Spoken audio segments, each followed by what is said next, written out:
Hot stocks में आप सभी का स्वागत है। हम लोग इसमें चर्चा करेंगे जो खबरें आई हैं, किन स्टॉक्स पर नजर रहेगा और कौन कौन से रिजल्ट्स आए हैं जो इनको ट्रैक करने की जरूरत है। शुरुआत करते हैं। राजेश सर, आपसे शुरुआत करूंगा। ग्रेफाइट इंडिया को लेकर एक अपडेट है, उस पर आपसे राय लूंगा और कैसे देखते हैं ग्रेफाइट इंडिया को, वो एक बार चार्ट ओपन कर लीजिए। बड़े डायमीटर वाले ग्रेफाइट इलेक्ट्रोड के इंपोर्ट पर यूएस ने काउंटर वेलिंग ड्यूटी लगाई है। सर, भारत से इंपोर्ट किए जाने पर यूएस ने 3.68% की शुरुआती यूएस काउंटर वेलिंग ड्यूटी लगाई गई है।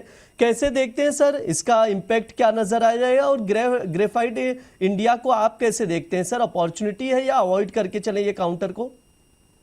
नहीं, देखिए, रिवर्सल तो इस काउंटर ने दिखाया है और 2 दिन से काउंटर में गिरावट भी थी। शायद मालूम था कि इस तरह की खबर आने वाली है। बहुत अच्छा सपोर्ट 630 का है। अगर 630 के नीचे सस्टेन करता है तो काउंटर वापस आपको 600 से 580 जी जाता सर। हुआ दिखेगा। पर उन लेवल पर लेना ही चाहिए। अगर वापस घूम के 630 के ऊपर आता है तो फिर से रैली बन जाएगी। ठीक है, ये सर का व्यू है ग्रेफाइट इंडिया को लेकर। गौरव सर, आरवीएनएल को लेकर बहुत ज्यादा सवाल आए, मतलब मैं कमेंट बॉक्स में देख रहा था कम से कम 20 से 25 सवाल आए। आरवीएनएल पर सब व्यू जानना चाह रहे हैं किया क्या जाए, क्योंकि ईस्ट सेंट्रल रेलवे से करीब करीब 358 करोड़ रुपए का एलओए हासिल हुआ है। यहां पर बिहार में रेलवे प्रोजेक्ट के लिए कंपनी ने ये ऑर्डर हासिल किया है। सर, कैसे देखते हैं इस खबर को, क्योंकि काफी पॉजिटिव है। वैसे अपॉर्चुनिटी लगती है क्या सर आरवीएनएल में, या अवॉइड करके ही चलना चाहिए, क्योंकि काफी ज्यादा सवाल आए हैं? या इंट्राडे में कोई अपॉर्चुनिटी हो तो प्लीज बताइए सर। देखिए ब्रिज जी, ये बात बहुत ही लाजमी है इस पर सवाल आना, क्योंकि 308 के लेवल से एक जो करेक्शन स्टार्ट हुआ था, 311 आप प्रिसाइजली बोल सकते हैं, 311 के लेवल से जो एक करेक्शन स्टार्ट हुआ था वो बिल्कुल भी रुकने का नाम नहीं ले रहा था। एक जून के महीने के आसपास एक हल्का फुल्का बाउंस बैक हमको देखने मिला था 250 तक के लेवल का, लेकिन वो भी सस्टेन नहीं कर पाया। एक 20 EMA का क्रॉसओवर डाउन साइड जब से स्टार्ट हुआ है 221 पर स्टॉक अभी आ चुका है। मुझे लगता है कि अभी इसमें करेक्शन के चांसेस बिल्कुल भी नहीं है। 221 के लेवल के आसपास बिल्कुल इसमें एक खरीदारी की सलाह रहेगी। हालांकि अगर हम आरवीएनएल की रिजल्ट्स की बात करें तो बेहद ही मिक्स्ड रिजल्ट्स हमको देखने मिले थे। रेवेन्यू प्रॉफिटेबिलिटी पर भी एक हल्का असर देखने को मिला था। लेकिन दूसरी तरफ अगर ऑर्डर बुक की बात की जाए तो कंपनी का ऑर्डर बुक बेहद ही स्ट्रांग नजर आता है। तो मुझे लगता है कि लॉन्ग टर्म ग्रोथ आउटलुक इसमें भी एक पॉजिटिव ही बना रह सकता है। 221 के आसपास इसमें खरीदारी की सलाह रहेगी। ऊपरी लेवल पर पहले टारगेट की बात करें तो 250 का एक पहला टारगेट आप मेंटेन करके चल सकते हैं। इससे ऊपर अगर स्टॉक जाता है और सस्टेन करने में बरकरार रहता है तो 275 तक के लेवल बिल्कुल इस स्टॉक में देखने मिल सकते हैं। निचले लेवल पर स्टॉप लॉस की अगर आप बात करें तो 10 पॉइंट का एक छोटा स्टॉप लॉस आप इसमें मेंटेन करके चले। जी बिल्कुल, यहाँ पर आरवीएनएल में खरीदारी की सलाह दी जा रही है। 250 का पहला टारगेट रहेगा, 275 का सेकंड टारगेट रहेगा। तो आरवीएनएल को आप लोग जरूर ट्रैक कीजिएगा। बातचीत कंटिन्यू रहेगी। अभी एलएनटी पर चर्चा कर लेते हैं। राजेश सर, आपसे राय लूंगा। नतीजे आए हैं, नतीजों पर एक बार नजर डाल लेते हैं। प्रॉफिट देखा जाए तो यहाँ पर 14% बढ़ा है, रेवेन्यू भी बढ़ा है 7%, एविटा 3% गिरावट देखने को मिली है। सर, कैसे देखते हैं नतीजों के बाद एलएनटी को? अपॉर्चुनिटी है या अवॉइड करें? नहीं, देखिए, चार्ट सेटअप तो ये बता रहा है कि बाइंग करना चाहिए। एक बहुत अच्छा चार्ट पे गैप था 3700 के आसपास, वो इसने 3 दिन पहले फिल किया है। अब काउंटर ऊपर के लेवल दिखा सकता है। ऊपर में आप लेवल नोट कीजिएगा 3860, 3860। 3860 का लेवल निकलने के बाद काउंटर के अंदर तेजी बनेगी और अगला लेवल 3930 रुपये आएगा। अब स्टॉप लॉस अगर किसी को लगाना है तो 3725। अगर 3725 के नीचे सस्टेन हो गया तो हम ये मानेंगे कि शायद ये गिरावट बढ़ सकती है। अदरवाइज लग रहा है कि बॉटम बन गया है, अब एक रैली शुरू हो सकती है एलएनटी। ठीक है, ये सर का व्यू है एलएनटी को लेकर, तो उसके अकॉर्डिंग आप लोग देखकर चल सकते हैं। टाटा कैपिटल पर बातचीत कर लेते हैं। गौरव सर, टाटा कैपिटल को देखा जाए तो प्रॉफिट यहां पर 56% बढ़ चुका है। टोटल इनकम ग्रोथ जो है 23%। सर, टाटा कैपिटल पर आपका नजरिया आफ्टर रिजल्ट अपॉर्चुनिटी है या कोई और स्ट्रैटेजी आपकी तरफ से? हाँ बिल्कुल, इसमें एक अपॉर्चुनिटी तो बेहद शानदार नज़र आती है। जैसा आपने बताया कि रिजल्ट्स बेहद ही शानदार रहे हैं। मुझे लगता है कि मैनेजमेंट का फोकस कंप्लीट रिटेल लैंडिंग पर, चाहे हो जाए एमएसएमई फाइनेंसिंग या फिर डिजिटल एक्सपांशन पर बरकरार है और आने वाले नेक्स्ट क्वार्टर में भी मैनेजमेंट का फोकस इस पर ही रहने का बयान सामने आया हुआ था। तो मुझे लगता है ओवरऑल अगर आप शॉर्ट टर्म नेक्स्ट क्वार्टर या फिर उसके अगले क्वार्टर की बात करें, Q2 Q3 की बात करें, तो बेहद ही शानदार मुझे ये स्टॉक अभी फिलहाल नजर आता है। 354 के आसपास बिल्कुल इसमें एक खरीदारी की सलाह रहेगी। 20 EMA का क्रॉसओवर अपसाइड देखने मिला हुआ है। RSI भी एक बुलिश सेंटिमेंट ही सजेस्ट करता है। तो मुझे लगता है कि आने वाले समय में 372 तक के लेवल एक आने वाले 7 सेशन में आप देख सकते हैं। अगर ये ब्रेकआउट देखने मिलता है 372 का, तो 400 तक के लेवल स्टॉक में देखने मिलेंगे। निचले लेवल की अगर बात की जाए तो 336 तक के लेवल के आसपास के स्टॉप लॉस मुझे नजर आते हैं। ठीक है, ये सर का नज़रिया है, तो उसके अकॉर्डिंग आप लोग देखकर चल सकते हैं। ये व्यू है आफ्टर रिजल्ट टाटा कैपिटल में। सर एक चीज़ बताइएगा, यहाँ पर आपसे राय लूँगा और चीज़ें समझूंगा। लोकेश सर, आपसे राय जानना चाहूँगा। राकेश शर्मा जी का काफ़ी समय से सवाल आ रहा है सतलम इंडस्ट्रीज़ को लेकर। 3750 के करीब की उनकी बाइंग है। अभी मैं देख रहा हूँ 3391 का भाव चल रहा है, काफ़ी ज़्यादा लॉस में है सर, किया क्या जाए? सर वापिस से नाम बताएंगे, कौन सा नाम बताया आपने? Sir STYLAM industries. STYLAM। Okay, Stylam industry की बात कर रहे हैं आप? स्टाइलम इन्होंने कितने में खरीदा? इन्होंने 3750 सर, एकदम टॉप में जाके खरीदा है सर। ये जो ना होम रिकवरी, होम ब्यूटिफिकेशन के लिए कंपनी काम करती है, और रियल एस्टेट की एंसिलरी आप इसको बोल सकते हो। ऐसे बहुत अच्छी कंपनी है। पिछले 6-12 महीने में ऑलमोस्ट डबल हुआ है स्टॉक। तो ऊपर के लेवल से आपको प्रॉफिट बुकिंग आते हुए दिख रहा है। एक अच्छा खासा सपोर्ट जोन है इस कंपनी में सर, 3200 रुपए, 3250 के पास। तो वहां पर आए तो एवरेज आउट किया जा सकता है। मुझे लगता है ये मिड टू लॉन्ग टर्म के लिए स्टॉक अच्छा है, आप इसको होल्ड कर सकते हैं। थोड़ा सा महंगा है जरूर वैल्यूएशन वाइज, मगर क्योंकि मुझे थोड़ा सा, मैं बुलिश हूँ होम इंप्रूवमेंट वाली कंपनी में आने वाले 2 साल में। क्योंकि 2021-22 में जो ईंटें लगी थी, मतलब नए नए प्रोजेक्ट आए थे, उसका कंस्ट्रक्शन ऑलमोस्ट कंप्लीट होने वाला है 26-27 में। इनर ब्यूटी का काम स्टार्ट होने वाला है 2027 से। तो यहाँ पर एक अच्छा खासा अपमूव और भी देखने को मिल सकता है। तो अभी तो होल्ड की सलाह रहेगी, बट स्टॉप लॉस जरूर मेंटेन करें 3200-3250। ठीक है, स्टॉप लॉस जरूर मेंटेन करें आप 3200-3250 के करीब। राजेश सर ये चीज़ बताइएगा, जैसे अभी अरुण कुमार जी का कमेंट भी आ रहा है। Good morning Rajesh sir. Agarwal Industries recommend किया था क्या आपने बाय करने के लिए? क्योंकि वहां पर अच्छी उनके मतलब अच्छे प्रॉफिट में भी है, और 550 का टारगेट दिया था क्या? क्योंकि उसी पर उनकी नजर है। Sir as it is maintain रखा जाए, 550 का टारगेट बने रहे, या क्या किया जा सकता है? देखिए 550 काउंटर ने कल ही हिट किया है। अभी देखो इस काउंटर की एक खासियत है कि काफी समय तक ये साइडवेज टू नेगेटिव रहता है, और अचानक से किसी दिन मूव आता है और ये काउंटर 15 से 20% का मूव दे देता है। अब जैसे कल इसने करीब करीब 15-16% का मूव दिया था, वहां से फिर थोड़ा सा करेक्ट हो गया है। तो अगर आपने लिया था तो आप प्रॉफिट बुक कर लीजिए, क्योंकि हो सकता है कुछ दिन के लिए फिर साइडवेज हो जाए। अगर ये 550 के ऊपर क्लोजिंग दे गया तो फिर इसमें रैली और आगे बन जाएगी। तो एक बार हायर लेवल पे प्रॉफिट बुक कर लीजिए।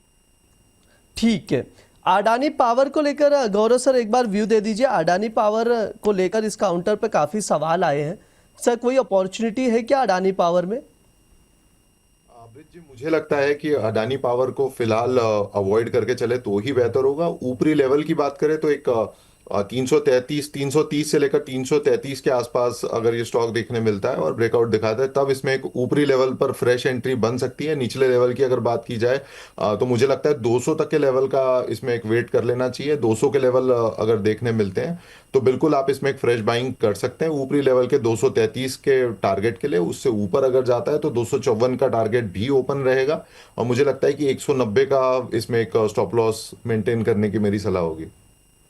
ठीक है, स्टॉप लॉस लगाकर यहाँ पर बने रह सकते हैं। अडानी पावर में अपॉर्चुनिटी है तो इसको आप लोग ज़रूर ट्रैक कीजिए। लोकेश सर, डेटा पैटर्न्स को लेकर सवाल आ रहे हैं काफ़ी समय से, 6 महीने का व्यू जानना चाह रहे हैं। यहाँ पर जतिन जी हैं, क्या किया जा सकता है? कोई स्ट्रैटेजी बन रही है क्या? अपॉर्चुनिटी दिख रही है सर 6 महीने के नज़रिए से? जी, ये एक डिफेंस सेक्टर से आता है। ये कंपनी बेहतरीन फंडामेंटल्स है, उसमें कोई दो राय नहीं है। पर स्टॉक एक रेंज में अब ट्रेड कर रहा है। रेंज क्या है? 4100, 4200 और 46, 4700, इसी बीच में पिछले 2-3 महीने हो गए इस रेंज में है। तो मेरे हिसाब से इसमें बने रह सकते हैं, कोई दिक्कत नहीं है। 6 महीना, 12 महीना और 3 साल के व्यू पॉइंट्स है तो मैं बहुत ज्यादा पॉजिटिव हूँ स्टॉक पे। 6 महीने में आप मान के चलिए एक बार रेंज ब्रेकआउट आएगा तो 5000, 5200, 300 आपको देखने को मिल सकता है। मगर 3 साल के पॉइंट ऑफ व्यू से मुझे 7, 7500 का भी भाव इसमें आते हुए दिख रहा है। तो बने रह सकते हैं स्टॉक को। बने रह सकते हैं, लॉन्ग टर्म नजरिए से एक अच्छी अपॉर्चुनिटी है। जैसा लोकेश सर कह रहे तो उसके अकॉर्डिंग आप लोग देखिए, इसको जरूर आप लोग डेटा पैटर्न को ट्रैक कीजिए। राजेश सर ये बताइएगा, कुछ और कोई स्टॉक्स है क्या आज के लिए जो इन्वेस्टमेंट के लिहाज से लग रहा हो आपको? जैसे सर ने भी बताया कि 3 साल नजरिए से डेटा पैटर्न को देख सकते हैं, आपके भी अकॉर्डिंग कोई लॉन्ग टर्म के लिए 2-3 साल के नजरिए से निवेश के लिहाज से कोई ऐसे स्टॉक्स हैं क्या जहां पर जो इन्वेस्टर्स हैं वो ट्रैक कर सकते हैं, देख सकते हैं? देखिए, चैनल पे ये बात मानने में मुझे जरा भी गुरेज नहीं है कि मेरी नजर इतनी दूर तक नहीं जाती कि मैं 3 साल तक देख पाऊं। लोकेश जी की नजर जा सकती है, मैं नहीं देख पाता। हाँ, मतलब जो चार्ट सेटअप अच्छा लग रहा है तो मैं वो बता सकता हूँ। पर हाँ, जैसे मैंने सीडीएसएल बोला है, आप सीडीएसएल को 1350 से 1200 इस रेंज में आप एक्यूमुलेट करके लॉन्ग टर्म के लिए रख सकते हैं। इसमें मैं उम्मीद कर रहा हूँ कि 1800 से 2000 के लेवल दिख जाएंगे। ठीक है गौरव सर, हमारा शो मतलब ये जो सेगमेंट भी है वो हॉट स्टॉक्स को लेकर है, तो आपकी तरफ से कोई स्टॉक है जहां पर ट्रैक करने की जरूरत है, कैश सेगमेंट में अपॉर्चुनिटी दिख रही हो? बिल्कुल ब्रिज जी, देखिए पिछले सेशन में थर्सडे की बात करें तो मैंने एक हॉट स्टॉक शेयर किया हुआ था एसजी मार्ट का। 660 पर लेने की सलाह थी और 720 के टारगेट थे। तो इस पर भी सवाल आएंगे ही कमेंट सेक्शन में, तो मैं पहले ही अपडेट दे देता हूं कि 737 का एक हाई स्टॉक ने कल दिखाया हुआ था, परसों दिखाया हुआ था। अभी फिलहाल 712 के लेवल के आसपास है। तो एक 12 से 13% मूव सिर्फ 2 ही सेशन में स्टॉक में देखने मिल गए थे। तो जिन्होंने भी 660 के लेवल पर बाय किया हुआ था, बिल्कुल आप पार्शियल प्रॉफिट बुकिंग इसमें कर सकते हैं। ऊपरी लेवल पर जो नेक्स्ट टारगेट था वो 750 का था, तो आप इसका भी एक वेट कर सकते हैं। कुछ क्वांटिटी आप अभी बुक कर लीजिए, क्योंकि 10% गेन इज गुड। 2-3 दिन में ही अगर इतने गेन्स आ चुके हैं तो मुझे लगता है ये एक बहुत अच्छी बात है। अभी इस सेशन की अगर बात करें तो दूसरा स्टॉक मैं बिल्कुल शेयर करना चाहूंगा। पाइन लैब्स पर मेरी नज़र होगी। हाल फिलहाल रिजल्ट्स काफ़ी ही बेहतरीन आए हुए हैं और मुझे लगता है कि आने वाले समय में जो डिजिटल लैंडिंग सॉल्यूशंस है, पेमेंट्स, मर्चेंट पेमेंट्स है, पीओएस है, इस पर एक अच्छे खासे प्रॉफिट्स और इस पर एक स्ट्रॉन्ग डिमांड ग्रोथ रही हुई है। तो मुझे लगता है कि कंपनी आने वाले क्वार्टर्स में भी एक अच्छा खासा प्रॉफिट दिखा सकती है। एंड मैनेजमेंट का भी बयान यही आया है कि उनका फोकस प्रॉफिटेबिलिटी पर बना हुआ है, टेक्नोलॉजिकल इनोवेशन पर बना हुआ है। तो मुझे लगता है कि कंपनी का आउटलुक एक काफ़ी पॉजिटिव नज़र आता है। टेक्निकल चार्ट्स की अगर आप बात करें तो 20 EMA क्रॉसओवर स्टॉक पर भी देखने मिला हुआ था। एक 152 के आसपास अभी फिलहाल कामकाज कर रहा है। RSI भी एक अच्छा खासा मोमेंटम ही सजेस्ट करता है। तो 152 के आसपास इसमें खरीदारी की सलाह रहेगी। अगर आप 6 महीने से लेकर 1 साल तक की बात करें तो 184 के टारगेट मैं यहाँ पर देख पाता हूँ। 184 का पहला टारगेट इसमें देखने मिलेगा। इसके ऊपर अगर टारगेट की बात करें तो 208 का एक दूसरा टारगेट इसमें देखने मिल सकता है। और स्टॉप लॉस की अगर हम लोग बात करें तो 140 का एक 12 पॉइंट का स्टॉप लॉस आप इसमें मेंटेन कर सकते हैं। सर करंट भाव पे बाय करना है? बिल्कुल, इसमें 152 के लेवल के आसपास जो करंट मार्केट प्राइस है, इसमें आप बिल्कुल बाइंग कर सकते हैं। ठीक है, पाइन लैब्स टॉप पिक में रिकमेंड किया जा रहा है सर की तरफ से, तो इसको जरूर आप लोग ट्रैक कीजिए। 146 के स्टॉप लॉस के साथ 152 के लेवल पर बाय करके चल सकते हैं। पहला टारगेट 184 का रहेगा, सेकंड टारगेट 208 तक का रहेगा। तो पाइन लैब्स को आप लोग देखकर चल सकते हैं। वैसे गौरव सर लगातार कमेंट्स भी आ रहे थे, पाइन लैब्स के लेकर सवाल पूछे भी जा रहे थे, तो होपफुली उनको भी क्लैरिटी मिल गई होगी जो ऑलरेडी पोजीशन बनाकर रखे हैं। लोकेश सर आपकी तरफ से भी कैश सेगमेंट में कोई टॉपिक में रिकमेंडेशन है क्या सर?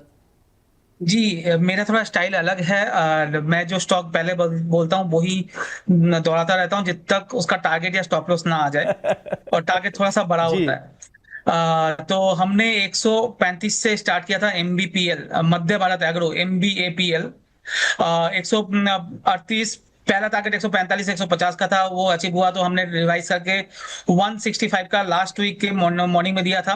अब वो 165 लग चुका है। अब नया टारगेट इसमें हम 180 और 195 का दे रहे हैं, स्टॉप लॉस बढ़ा के आप 150 का कर लीजिए या 145 का कर लीजिए। तो 145 150 के बीच का स्टॉप लॉस, होल्ड करें स्टॉक को, नया बाई करना नया बाई कीजिए। मुझे लगता है ये स्टॉक 185 से 195 तक जाने के लिए तैयार हो रहा है। केमिकल सेक्टर से है, जैसे राजेश जी भी बोल रहे थे बुलिश हैं वो, तो वो थोड़ा सा एड ऑन करता है मेरे लिए। तो इसको होल्ड किया जा सकता है, नया बाई किया जा सकता है फॉर 185 195 के लिए। सर ये बेहतरीन चीज है, मतलब आप भी हैं, ठीक है, केमिकल को लेकर बुलिश है, फार्मा को लेकर बुलिश है, गौरव सर भी फार्मा को लेकर बुलिश है, राजेश सर भी फार्मा और केमिकल को लेकर बुलिश है। आज कॉम्बिनेशन बहुत जबरदस्त बैठा है आप तीनों का, बहुत शानदार। सर एक सवाल आ रहा था, लोकेश सर आपसे ही जवाब लूंगा यहाँ पर। बुर्स व्लॉग करके एक यूजर आईडी है, उनका सवाल है जीएमडीसी को लेकर। सर जीएमडीसी पर उन्होंने ऑलरेडी बाय करके रखा है, 613 रुपए पर बाइंग है, अभी 553 रुपए का भाव मैं देख पा रहा हूं। सर लॉस में क्या किया जाए? सर ये लॉस और बढ़ सकता है, कंपनी बहुत अच्छी है, फंडामेंटली कोई दिक्कत नहीं है। दिक्कत क्या है, दिक्कत है 200 डे टेक्निकल में टूट चुका है। और हो क्या रहा है, मेटल सेक्टर में आपको करेक्शन देखने को मिल रहा है, मगर लास्ट 2-3 महीना देखेंगे तो मेटल सेक्टर में आउट परफॉर्मेंस खत्म हो गई है या आउट परफॉर्मेंस है नहीं। एक दो स्टॉक को अगर हटा दें तो मेटल सेक्टर में कोई आउट परफॉर्मेंस नहीं दिख रहा है। और ये रेयर अर्थ मटेरियल में एक सेक्टर कंपनी काम करता है, तो क्योंकि आपने ले लिया है और 100 रुपए का लॉस ऑलरेडी देख चुके हैं, तो मैं थोड़ा सा वो सजेस्ट करूंगा 540 535 का स्टॉप लॉस लगा लें। वो एक बहुत अच्छा सपोर्ट जोन है, जितनी बार भी घुमा ये स्टॉक वहां से ही घुमा है। तो 530 या 540 के बीच में अगर ये स्टॉक नहीं रुकता है तो ये स्टॉक फिर 470 450 तक आ सकता है। तो डिसीजन आपका है, कैसे करोगे। अगर ट्रेडिंग कर रहे हैं तो प्लीज स्टॉप लॉस जरूर मेंटेन करें। 100 रुपए मतलब ऑलमोस्ट 30% का स्टॉप लॉस, 30% ऑलरेडी नीचे आ चुका है आपके भाव से, तो वैसा नहीं होना चाहिए। ट्रेडिंग कर रहे हो तो 5-10% का स्टॉप लॉस आपको होना ही होना चाहिए जब ये आप ट्रेड कर रहे हो। जी बिल्कुल, ट्रेड कर रहे हैं तो स्टॉप लॉस आप लोग जरूर मेंटेन कीजिए। एक बार टारगेट अगर थोड़ा सा ऊपर नीचे हो जाएगा चल जाएगा, लेकिन बार बार हम लोग भी रिपीट करते हैं, एक्सपर्ट्स तो कहते ही है, आप लोग स्टॉप लॉस जरूर मेंटेन कीजिए, क्योंकि अगर ट्रिगर हो रहा है तो थोड़ा बहुत आप लोगों को लॉस होगा। अभी जैसे सवाल भी आया, लोकेश सर ने भी काफ़ी अच्छे से समझाया, इतना प्राइस डिफरेंस ऑब्वियस सी बात है, काफ़ी लॉस में आप लोग, तो जो सर बता रहे हैं उसके अकॉर्डिंग आप लोग देखिए, लेकिन स्टॉप लॉस जरूर लगाइएगा। राजेश सर, गोविंद्र जी का सवाल आ रहा है। जी सर, कुछ कहना एक लाइन ऐड कर दूं सर, एक लाइन ऐड कर दूं स्टॉप लॉस के बारे में, मुझे लगता है सबको समझना चाहिए, क्योंकि मैक्सिमम लोग जॉब करते हैं तो बिजनेस के बारे में समझते कम है। एक किराना का दुकान भी होता है ना, जहां पर तेल साबुन बिकता है, वहां पर भी स्टॉप लॉस लगता है। अब कैसे लगता है, आप किसी को उधारी देते हो 100 लोगों को, उसमें से 5 लोग नहीं आते पैसा देने के लिए। मान लीजिए आपने फिक्स प्राइस रखा और उधारी नहीं देते हो, तो भी चूहे कुछ ना कुछ काट के जाते हैं जो आपको फेंकना पड़ता है। तो वहां पर भी लॉस होता है। तो आपको स्टॉक मार्केट में भी ये मान के चलना पड़ेगा, 10 लगोगे वहां पर 2-3 एक लॉस होगा और वो आपको निकलना है। अगर वो छोटे लॉस में नहीं निकलोगे तो वो 2 ही आपके 5-8 जो अपने प्रॉफिटेबल स्टॉक है उसका प्रॉफिट लेकर चला जाएगा। जी बिल्कुल। राजेश सर आपसे ले लेते हैं अगला सवाल। गोविंद जी का सवाल आ रहा है एसबीआई कार्ड को लेकर। सर व्यू जानना चाह रहे हैं, क्या पोजीशन बनाई जा सकती है या अभी अपॉर्चुनिटी है या नहीं है, उस पर व्यू जानना चाह रहे हैं। सर एक बार टेक्निकल चार्ट देखिए, 656 का भाव है, क्या किया जा सकता है सर? जी ब्रिज जी, इस पे अभी जवाब दूंगा, लेकिन पहले मैं लोकेश जी को कुछ याद दिलाना चाहूंगा कि पिछले बुधवार को जब हम बैठे थे, मोदी जी साथ में थे, मैंने एक सवाल पूछा था कि क्या इनको लक्ष्मी ऑर्गेनिक्स में केमिकल में कुछ ब्रेकआउट दिख रहा है। तो उस समय 172-73 का भाव था। तो हम तीनों एक्सपर्ट की राय ये थी कि काउंटर बढ़िया है, और आप देखेंगे कि वो पिछले बुधवार से आज तक 173 वाला 197 हो गया है। और अभी भी अगर आप चार्ट देखोगे तो हर एक एनालिस्ट उस पर बुलिश होता हुआ दिखेगा, क्योंकि बहुत अच्छा ब्रेकआउट है और रैली शुरू होती हुई दिख रही है। तो कई बार क्या होता है, हम इस तरीके से इनडायरेक्टली बात कर लेते हैं तो दर्शकों को लगता है कि चलो अगर तीनों चारों एनालिस्ट का सेम व्यू है तो जरूर उनका फायदा हुआ होगा जिसने लिया होगा काउंटर। अब बात कर लेते हैं एसबीआई कार्ड की। देखिए कुछ दिनों से इसमें अच्छी खासी एक रैली बनी हुई है, ऐसा लग रहा है कि इसमें रिवर्सल बन रहा है और 580 का एक लेवल इसने होल्ड किया है। अब ऊपर में इस काउंटर ने 640 रुपए के ऊपर अगर सस्टेन कर रहा है तो ये काउंटर और बुलिश हो सकता है, 700 तक के लेवल देख सकते हैं। तो आप इसको अभी रख सकते हैं 690-700 के स्टॉप लॉस आप इसमें टारगेट लगा लीजिए। पर एक बात का ध्यान रखिए कि मैं पर्सनली इस काउंटर पे बहुत ज्यादा बुलिश नहीं हूँ, क्योंकि मुझे बिजनेस समझ में नहीं आता है। आज के समय में जब सारी दुनिया क्रेडिट कार्ड यूज कर रही है तो एनपीएस बहुत होते हैं, तो ये थोड़ा सा ध्यान रखना पड़ेगा आपको। एक रैली चल रही है वो ठीक है, तो 700 के आसपास मिले आपका प्रॉफिट बुक कीजिए, उसके बाद दोबारा देखेंगे अगर 700 के ऊपर सस्टेन करता है तब आगे क्या करना है। सर न्यू पोजीशन तो अवॉइड भी की जा सकती है अगर आप भी बहुत ज्यादा इसको वो नहीं कर रहे, पॉजिटिव नहीं ले रहे तो? नहीं, अगर न्यू पोजीशन किसको लेनी है तो 630 के स्टॉप लॉस के साथ ले सकते हैं। ठीक है, 630 के स्टॉप लॉस के साथ न्यू पोजीशन ले सकते हैं एसबीआई कार्ड में। गौरव सर, हिंदुस्तान यूनिलीवर को लेकर सवाल आ रहे हैं, ऑब्वियस सी बात है प्रीवियस सेशन में हमने करीब करीब 7% टूटते हुए देखा इसको। सर इस गिरावट में मौका मिलेगा? हाँ बिल्कुल ब्रिज जी, एफएमसीजी स्टॉक पिछले 4-5 सेशन से एक अच्छा खासा अप मूव दिखा रहे थे, बट देखने वाली बात ये भी होगी कि ब्रेकआउट सस्टेन करने में फेल बिल्कुल रहा है। कल के दिन एक अच्छा खासा डाउनफॉल स्टॉक में देखने मिला हुआ था, लेकिन अभी इस लेवल पर मुझे लगता है कि स्टॉक एक अच्छे खासे सपोर्ट जोन पर अभी खड़ा हुआ है। 2022 के आसपास का जो सपोर्ट जोन है वो बहुत ही शानदार मुझे लगता है। इससे पहले भी अगर आप पिछले कुछ महीने पहले की बात करेंगे, अप्रैल के महीने में यही सपोर्ट जोन काम किया हुआ था, और कुछ ही सेशंस में हमको 2300 से लेकर 2350 तक के लेवल स्टॉक में देखने मिले थे। तो मुझे लगता है कि इस लेवल पर बिल्कुल एक खरीदारी की जा सकती है। 2022 के आसपास तक की खरीदारी के लेवल होंगे। पहला टारगेट आप इसमें 2240 का आप रख सकते हैं, जबकि ऊपरी लेवल पर दूसरा टारगेट आएगा 2360 से लेकर 2365 का। निचले लेवल पर स्टॉप लॉस की बात करें तो 1980 तक का स्टॉप लॉस आप इसमें मेंटेन करके चल सकते हैं। 1980 का स्टॉप लॉस मेंटेन करके बाइंग की जा सकती है 2300 तक के करीब के टारगेट के लिए। लोकेश सर, यहाँ पर नारायण जी का सवाल आ रहा है कल्याण ज्वेलर्स सर काफ़ी चर्चा में रहा है, बहुत दर्शक इसको लेकर व्यू जानना चाह रहे हैं। मैं आपसे समझना चाहूँगा एक लॉन्ग टर्म नज़रिए से, शॉर्ट टर्म नज़रिए से, सर कल्याण ज्वेलर्स को आप कैसे देखते हैं? जैसे उनकी बाइंग जो है 500 रुपये की है, 1000 शेयर्स है उनके पास, लेकिन ओवरऑल मैं आपसे समझना चाहूँगा आप कैसे देखते हैं सर कल्याण ज्वेलर्स को? सबसे पहले सर आपको मैं 2-3 एक पॉइंट बताना चाहूंगा। जी। एक सेक्टर जो उभर के आ रहा है वो है ज्वेलरी सेक्टर। आप इसलिए बोल रहा हूँ, अगर आप देखा पाओ तो ज्यादा अच्छा है। कल्याण ज्वेलर्स, टीबीजेड, टाइटेन, त्रिभुदास जो है, टीबीजेड जो है, या थंगामलाई ज्वेलरी, आप देख लीजिए सारे स्टॉक आउट परफॉर्म कर रहा है मार्केट को। सारे स्टॉक जबरदस्त चल रहा है, खाली कल्याण ज्वेलर्स नहीं, सारे स्टॉक्स चल रहे हैं। हमारा टीवीजेड का कॉल था लास्ट वीक, उसको मैं शायद नेक्स्ट डे अपडेट कर दिखाऊंगा। हमने 240-50 में बात की, 290 चल रहा है अभी, एंड बहुत जबरदस्त आउट परफॉर्मेंस इन सारे स्टॉक्स में हो रहा है ज्वेलरी सेक्टर में। और मेरे हिसाब से सर थंगामलाई जो है 3800 रुपए था सर 4 महीना पहले, आज वहां से 7000 रुपए है। तो कल्याण ज्वेलर्स भी मुझे बहुत अच्छा लग रहा है। तो अब दर्शक के सवाल में आता हूं, तो इस पे होल्ड किया जा सकता है। मेरे हिसाब से ये स्टॉक 640 से 660 तक जाने के लिए तैयार हो रहा है, और 575 का 570 के करीब का स्टॉप लॉस जरूर मेंटेन कर लें, और इस सेक्टर को थोड़ा सा ट्रैक करें, वॉच लिस्ट में रखें। कुछ अलग हो रहा है इस सेक्टर में, अब बेहतरीन अपमूव आ रहा है। सर जो आपका प्रीवियस कॉल था वही कंटिन्यू रहेगा या कोई नया, मतलब इसी सेक्टर में कोई और? नहीं, टीवीजेड मेरा कंटिन्यू है। अब उसका टारगेट सर हमारा 300 का था, 290 चल रहा है, तो मे बी नेक्स्ट वीक हम टारगेट अपडेट करके 330-350 करेंगे। ये अभी बोल देता हूँ सर, 330-350 है, और हमारा बाइंग प्राइस सर 340 के करीब, 240 के करीब है। उसको बढ़ा के हम अब 270-265 करना चाहेंगे। जी Rajesh sir, please, Rajesh sir की तरफ से कॉल आ रहा है। जी सर। नहीं सर, कॉल नहीं है सर, मैं लोकेश जी की बात को मैं आगे बढ़ा रहा हूँ। सर मुझे 2:30 बजे का सेगमेंट याद आ गया सर, 2:30 बजे का मुझे सेगमेंट आ गया। आप ऐसे ही करते हो, फिर बोलते हो ये कॉल है, ये काउंटर है, तो मुझे लगा सर की तरफ।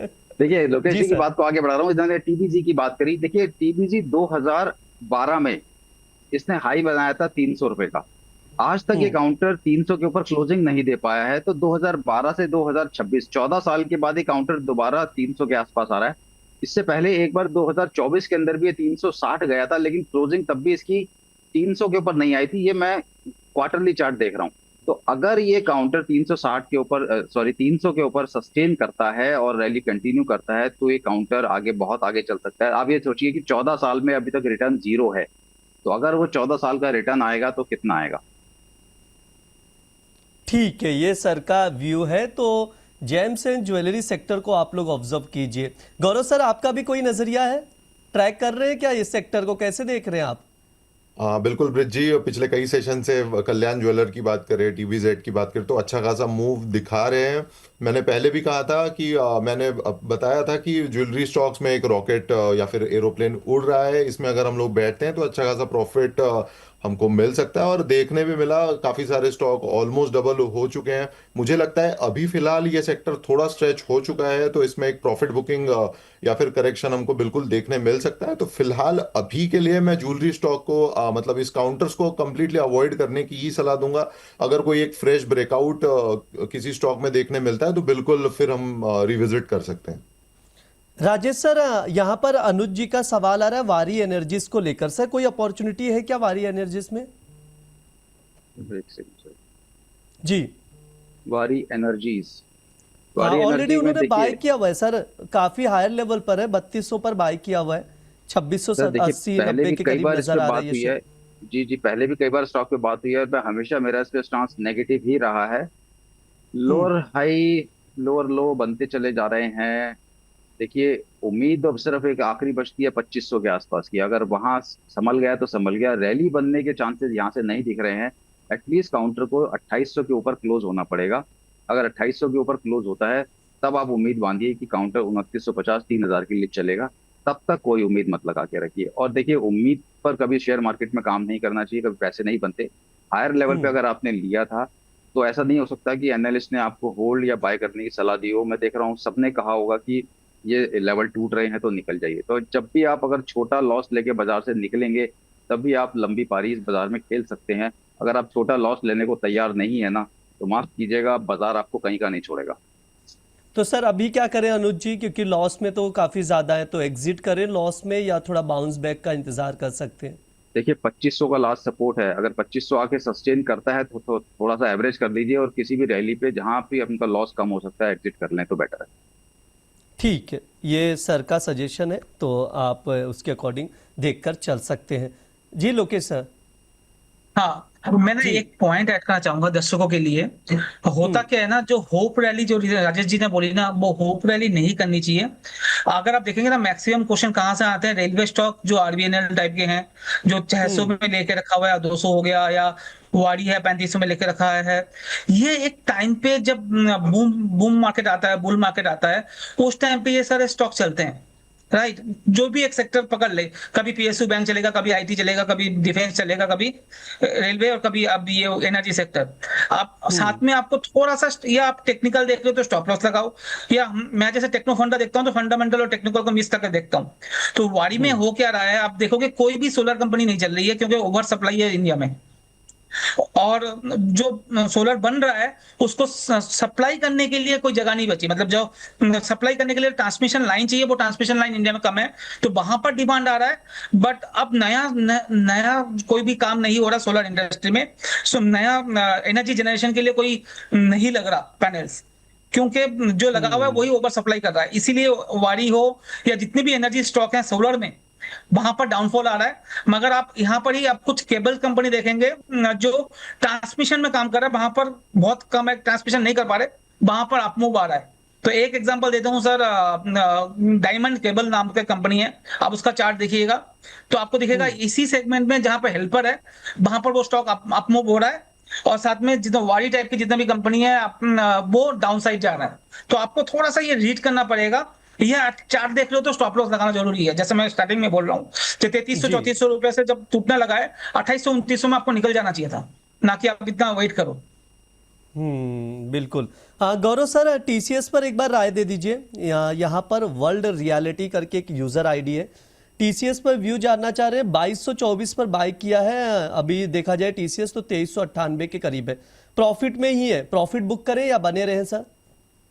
मेरी सलाह इसमें बने रहने की ही होगी। अगर आप रिजल्ट्स की बात करें तो एक अच्छा खासा रिजल्ट, स्टेबल रिजल्ट टीसीएस ने शो किया हुआ था। एंड मैं हमेशा से, जैसे मैंने मॉर्निंग कमेंट्री में भी कहा था, कि आईटी स्टॉक एक एआई क्लाउड और डिजिटल ट्रांसफॉर्मेशन प्रोजेक्ट्स पर एक हेवी चंक इन्वेस्ट कर रहा है, और लॉन्ग टर्म आउटलुक इसमें बेहद ही शानदार मुझे नजर आता है। मैं एक डिस्क्लेमर देना चाहूंगा कि टीसीएस 2050 के लेवल से मैंने मेरे क्लाइंट को सजेस्ट किया हुआ है। अभी हाल फिलहाल 2398 तक के लेवल्स इसमें देखने मिल रहे हैं। मुझे लगता है इस स्टॉक में बिल्कुल आप बरकरार बने रहें। 2500 के लेवल आने वाले कुछ समय में, मैं ज़्यादा दूर की बात तो बिल्कुल नहीं कहूँगा, आने वाले 1-2 वीक्स में 2500 तक के, 2555 तक के लेवल इस स्टॉक में बिल्कुल देखने मिलेंगे। तो बिल्कुल आप इसमें 2555 तक के टारगेट के लिए बरकरार बने रह सकते हैं। आने वाले 2 हफ्तों में टीसीएस में 2555 तक का टारगेट देखने को मिल सकता है, ये गौरव सर की राय है। तो टीसीएस में जिसकी भी बाइंग है वो 2555 तक के टारगेट के लिए बने रह सकते हैं। राजेश सर, पिरामल फार्मा को लेकर सवाल आ रहे हैं। अभी ऑलरेडी एक सवाल मैंने सर से लिया भी था, गौरव सर से, तभी तो प्रॉफिट में थे। अभी जो सवाल एक थिंक करके यूजर आईडी है, उन्होंने 200 शेयर्स बाय करके रखे 205 रुपए के भाव पर, 193 का ये क्लोजिंग रेट बता रहा हूं मैं। क्या किया जाए सर, एवरेज कर ले या एज इट इज बने रहे? क्या व्यू रहेगा सर आपका? देखिए 196, 198 ये एक रेजिस्टेंस का जोन है।